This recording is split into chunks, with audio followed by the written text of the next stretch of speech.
Welcome back to another League 6 video, and today we're going to be doing a relic tier list. We have a ton of options of all of the relics we've already have revealed up to this point, and I think it'll be pretty interesting because I feel like this is the best league they've done in regard to evening out the strength of all the individual relics. There doesn't really feel like there's one clear-cut path that you should be taking for every relic tier that seems the strongest. Now there are still a lot of relics we don't know, but if they continue on the same path we've been, I imagine there will be a lot of pros and cons to any of the new ones they do release. But without further ado, we might as well kickstart this with all of the Tier 1 relics. These relics should be in order of their tiers. And for our first relic on the list, we have Abundance. And this relic right out of the gate is incredibly strong. I think it's either an S or an A tier for sure.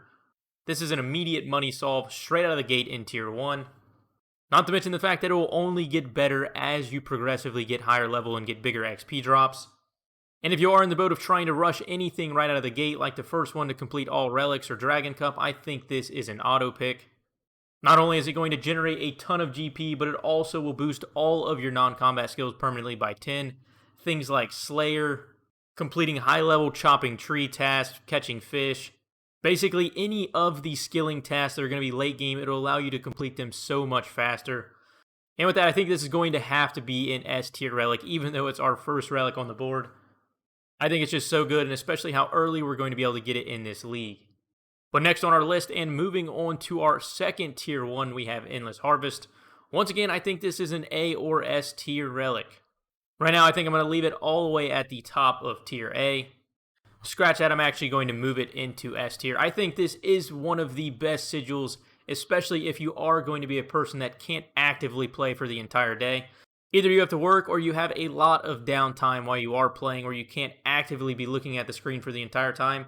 This relic is basically the best in-slot alternate to the active players who are taking Abundance. You can essentially 30-minute log doing any of the three skills, being woodcutting, fishing, or mining. Mining being a big one because now you don't only have to AFK doing something like stars. But the other thing that makes this relic so strong is it doesn't only impact the gathering skills, because you're also getting double resources from all of those places you are AFKing. So the sheer amount of skills it does solve, it's not just the gatherers like fishing, woodcutting, and mining. You're also getting smithing, you're getting fletching, fire making, and cooking.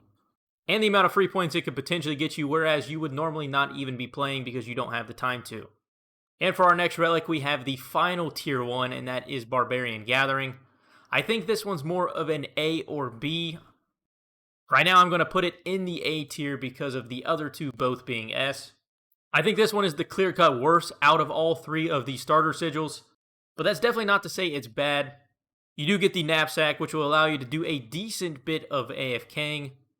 I think its greatest strength comes in the fact that whenever you do fail to mine or catch a fish or chop a tree, you have a separate 50% chance to succeed afterwards. And the greater strength of that doesn't really come into that big of effect until you're doing later tier activities like chopping magic trees or trying to catch sharks. I think that's where you would really noticeably see a big difference with this relic. Personally, I feel like the other two are just better overall. And you do get the crystal equivalent of those tools with just your hands, so you don't need any of those extra tools. One cool thing I do remember Husky showing in the Discord was that you could actually do something like Guardians in Chambers with just your bare fist, and it would act as the crystal pickaxe. Definitely a nice little side note, but I don't think it's enough to get this any higher on this list. Now for the start of our Tier 2s, we have Forager. Personally, I'm not the biggest fan of Forager. I think this is a B or C tier relic. And when put in comparison to the other two relics in its tier, I think that's really what ultimately makes this a C tier relic. I think maybe if it was up against different options, it might be a little higher on this list. But in reality, when it's up against Hotfoot and Woodsman, I just don't think it's all that great. Now, I did do a full breakdown on all of these Tier 2 relics, so if you do want to see that video, I will link it down in the description below. And I know I've talked about this a decent bit in some other videos. It really comes down to whether you want to take Forager in Tier 2 or the Farming Relic in Tier 5. Herblore is definitely a skill you do need to figure out a way to solve if you plan on maxing. Nonetheless, I am locking this relic in C tier. I do think it's a high C, maybe a low B. Now next up on the Tier 2s, we have Hotfoot. Now the funny thing about Hotfoot is it actually really does only solve agility. But in my personal opinion, I hate agility so much. Hotfoot immediately goes into a B or A tier relic for me. I'm a person who absolutely despises training agility in any capacity, especially in a temporary game mode like Leagues. Unfortunately, this time around, though, they did really add a lot of benefits that kind of incentivizing training some of the agility yourself if you are picking Hotfoot. The things like your lap ending every single time you pick up Termites or a Mark of Grace. And then whenever your lap does finish, you get 2 lap count completions along with a 25% bonus XP drop. But then the thing I think ultimately takes this from a B tier relic into a lower A tier relic is the fact that you also do solve a couple more skills unlike Forager. You get things like every single time you catch fish, they're automatically cooked, and every single time you mine ore, they're automatically smelted. So pairing Hotfoot with something like Endless Harvest, which is a very high probability in terms of where my current path is going, these two relics in tandem go incredibly well together. But for our final tier 2, we have Woodsman. And overall, I think Woodsman caught a little bit of flack in this tier, but I think it's definitely deserving of an A tier relic. The more I go about these, I do feel like Forager might be too harshly weighted, so I think for the meantime, we are going to bump this into B. I don't think it's bad enough to be that far separated from the other relics in its class. But when it comes to Woodsman, you basically get the production prodigy aspect of fletching, along with getting the 100% success rate on all hunter activities, double loot and XP, and then double XP and loot from Hunter Rumors loot sacks. I think those in tandem are incredibly strong. If you have any plan on doing any early game hunter, I think this is a must-pick relic. I think Hunter out of the gate, especially in Varlamore, is going to be an outrageous bottleneck. I think there are going to be so many people doing Hunter's Rumors. I would highly recommend not even touching the skill unless you are planning on taking this relic. Now, the reason I do think this is an A tier relic over a B tier is ultimately that fletching mechanic. With the new task of this league of the additional 100 mil in a non-combat skill and 200 mil task in a non-combat skill, and how insanely fast fletching is, I think this is far and away the best choice when it comes to trying to knock out a 200 mil skill task. Not to mention all of the points you're going to be able to get on the way to completing that 200 mil. You'd get your first 99, your first 95, your first 90, 80, 70. When it comes to point rushing, I think Woodsman, just like Abundance, is the clear-cut favorite in this tier. And I'd be very surprised if there isn't already a full front page completed of 200 mil Fletchers on day 1. Now for our tier 3 relics, we have the teleporting relics. Now I think these are going to be more tiered for against other teleport relics, not really overall strength in comparison to everything else. So with that said, I think Evil Eye is probably either a B or A tier relic. I think it's either a low A or it's a high B over here in front of Forager. For now, I think we're going to start it in a low A, and that's purely because of, I think, what's going to be its strength later on. Now, the funny thing about us only having 2 teleport relics right now is they are essentially like complete opposites. If we go ahead and bring our next one up, I do think the map, which teleports you to all of the agility shortcuts, is definitely a B tier. If we actually pull up the map, we can see all of the agility shortcut teleports that this map is going to provide.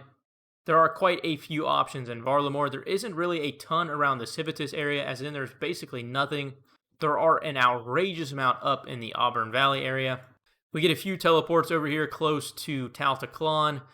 You could get some easy access to Mount Karum. Not that you would really need it that well, considering we already have given access to fairy rings right out of the gate. There are a decent few options in Kandarin, near Catherby and Ardy. Some solid options in Karamja that all of us would have access to. Asgardia has a decent few options, mostly around Falador. The desert isn't really all that great, but the desert's pretty bad overall. Don't at me. So in reality, there might be some spots on that list that I am missing that are going to be decent uses for this relic. But with what I know so far, I think this one's definitely a low B, maybe even a high C. Now, I did kind of skip over Evil Eye, so going back to it, the point I was making was I think this relic is going to be so much stronger later on than it is going to be when you get it. The strength in it lies being able to just teleport and bounce you around to any given boss. But the reality is by the time you unlock the tier 3 relic, you're not going to be really doing much bossing. At most, it's probably going to be something like Moons or maybe even a Mox. Now, the place I think this relic really excels and why I think it's a low A tier is the fact that there's going to be so many points wrapped up in doing a ton of boss kills, and pairing this relic with like spec resetting, either using your home POH, or I know some people even talked about using it to teleport like to Gauntlet if you are taking Tyrannin. Going in and out of CG effectively resets your stats, prayer, and special attack. Or the fact of being able to use this in tandem with something like the Flask, where if you could use that to reset completely, the amount of time you would save bossing overall would amount to a ton of hours. But for our sole tier 4, we have the Clue Relic. I'd say slightly worse than last league's Clue Relic of the Clue Compass. This time, since we don't have unlimited access to teleporting to every single clue step repeatedly, unfortunately, we have to build up some of those clue contracts, which are going to be a reward from those first clues. And I think getting it off the ground is probably going to be a little bit harder. But I imagine once you push through that first chunk, you'll probably be able to just continue business as usual. Now, that's not to say this relic isn't strong, because it definitely is. There are always a ton of points in clues. Doing clues individually without this relic will be much more miserable than it will be with it. I think it's a B tier relic overall. I'm going to put it in front of the map and behind Forager. It's definitely not a 100% pick for me right now because we have no idea what the other two options in its tier are. But it's also definitely not a guaranteed no pick because I know there's probably going to be a ton of points in clues. And I'm going to have zero desire to do any of those clues if I'm not taking this relic. Now for our two tier 5s, we have Nature's Accord and Larcenist. Nature's Accord is a tricky one. I think it's definitely an A tier relic. I don't know where it's at in A, not to mention the fact that I really haven't put these ones in order of how strong I think they actually are. I think if I had to, I would probably move both of these tier 2s in front of that tier 1, and I would move farming over here in front of the teleport. But I think Nature's Accord is really just a better solve for Herblore than Forager is. It's a solve for farming. You get 10x resources from things that you're harvesting. This also adds a really good option for something like cooking if you are taking an area like Zaya, or even crafting because you would have access to Slasher Seeds. I am sad to see Instant Grow not come back. I think if this relic had Instant Grow, it would 100% be an S tier relic. You get the Fairy Mushroom, which basically allows you to teleport to all the leprechauns or fairy rings or trees. 99 farming is some very easy fast points if you do end up taking this relic. With that said, it doesn't come until tier 5, but that's still a big upgrade compared to last league because I'm pretty sure Overgrown wasn't until tier 7. But for our other tier 5, we have Larcenist. And I think this one has a big differential between which regions you're taking. I think overall it's an A tier relic, but if you are taking Tyrannin, I think it's a 100% S tier relic. So with that said, I think we're just going to put it all the way at the start of tier A. And this relic is essentially like a slightly changed version of Dodgy Deals. You get the automatic pickpocketing, the 100% success rate. You automatically re-pickpocket NPCs, but you also automatically re-pickpocket stalls. But a massive change this time around is items obtained from pickpocketing stalls are now noted. So pickpocketing something like the gem stall in Varlamore that we have right out of the gate at 75 thieving, rather than getting Carpal Tunnel where you basically had to pickpocket an entire inventory and then note them with your banker's note, now it does that all for you. And that's even without noting the fact that resources pickpocketed this time are now 10x'd. Now for Dodgy Deals, lastly, you basically got region pickpocketing, so if you had 3 or 4 NPCs in a small area where you were pickpocketing, you got all of the loot from those NPCs. But now with that removed, you just get 10x resources regardless. A very good relic. It's also a money solve if you didn't take Abundance early on. Now we are Iron Man, so money isn't that massive of a deal. But you will still need a decent chunk of cash just to do a variety of activities, and training construction is definitely a big one. But to go back on the point of Larcenist being more region specific, if you do take an area like Tyrannin, Larcenist is essentially a solve for 50 mil smithing and crafting. Yes, you can use gem stalls regardless of what regions you do pick to solve your crafting. But with Tyrannin and pickpocketing elves, you unlock the making crystal armor. And this method allows you to get some absolutely bonkers smithing and crafting XP all at the same time. I really do like both of the tier 5 relics, and I'm really interested to see what they're going up against in that last slot. Now for our tier 6, we have Grimoire and Calling Spree. Grimoire, I'm going to go ahead and say it. This might be a D tier relic. I'm just going to put it in C out of sympathy. But in my personal opinion, this is the worst relic we have revealed so far, and the worst relic we even have the option of picking. Basically, Grimoire allows you to switch between all of these spellbooks regardless of your regions. But the real only shining light is the fact that you would get Piety without Kandarin, or that you would get Rigor and Augury without taking Zaya. Now yes, those prayers do provide a decent bit of DPS, but compared to all the broken mechanics we're going to have and all of the combat masteries we don't even have released yet, that slight bump in DPS is definitely not significant enough to warrant me wanting to take an entire relic for it, and that is 100% why it finds itself down here in the C tier. But for our other tier 6, this one's a hard choice for me. Now, it definitely feels like a slight nerf from the previous league because we only have the choice of picking between 3 tasks now, as compared to where in the previous league everything was on task if it was assignable. I do like how we're going to be able to have the choice of basically picking a boss task where you could take up to 200 kill count, having access to the increased DPS of always having a Slayer Helm active when you pick this relic, and the fact that you could essentially do a ton of your boss kill count task while on task. It's a good incentive that'll definitely save a decent chunk of time for your bossing overall. I think it's either a low A tier or a high B tier. Right now, I think I'm going to put it all the way at the front of B.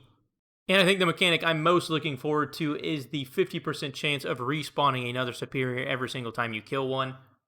I think it'll be pretty fun to try to see how many superior kills you can string in a row at one time. But now down to our final 3 relics. The first up is the only tier 7 we know so far, and that is Reloaded. I think this one's automatically an S tier relic. We've had Reloaded in the past. It basically allows you to pick any of the relic from previous tiers. But one thing that makes it stronger this time is it doesn't come until tier 7. So now you have the choice of picking any relic from the previous 6 tiers. And the amount of options this relic now gives you in this league, I think, is the entire reason it's an S tier relic. It allows you the benefit of taking something for speedrunning, like Abundance into a Woodsman, and then by the time you speed rush into your late game tiers, you could hit tier 7 Reloaded, and then bounce all the way back and take something like Endless Harvest. Or maybe the alternative is where you take Endless Harvest in tier 1 and you bypass the potential money you would make with Abundance. You take Harvest into Hotfoot, and since you passed Forager for your Herblore solve, you would take Nature's Accord in tier 5, and then once you hit Reloaded, you would be able to go back and then maybe take something like Larcenist, which would then solve your thieving and your crafting. And I think I completely forgot to mention the fact that this is a free 200 mil completion for thieving as well. Now this might be kind of cheating because they are tier 8 relics, so they should be incredibly strong, but they are both S tier relics to me. I'm interested to see what the last tier 8 is, but I think these ones perfectly are opposites of each other. The Flask I look at as more of the incredibly strong, slightly stronger than Minion if you use it properly, tryhard variant of the tier 8 relics.